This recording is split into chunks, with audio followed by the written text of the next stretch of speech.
দরজায় রমজান করানো আছে। রমজান ইজ নকিং আওয়ার ডোর। তো কাজেই আমরা সকলেই বেশি বেশি বলা দরকার, দোয়া করা দরকার। আল্লাহুম্মা বারাক লানা ফি রাজাব ওয়া শাবান ওয়া বাল্লিগনা রমাদান।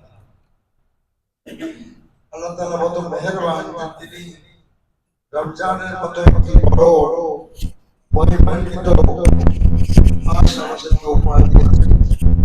আমি কথা লম্বা শুধু বলতে চাই যে আসুন সকলে মিলে রমজানের প্রস্তুতি গ্রহণ করি। এই মাসে শবে কদরের মতো একটি দিন আর রাত আছে, যেটা হাজার মাসের থেকে উত্তম। যারা শবে কদর তালাশ করতে চায় অনেকেই তারা ইতিকাফ করেন। আর রমজানের কদর এই জন্যই বেশি, যে মাসে কোরআন নাযিল হয়েছে। কাজে রমজানের যদি আমরা কদর করতে চাই তাহলে কোরআনকে জানতে হবে, মানতে হবে। আল্লাহ তৌফিক দান করুন। আসসালামু আলাইকুম।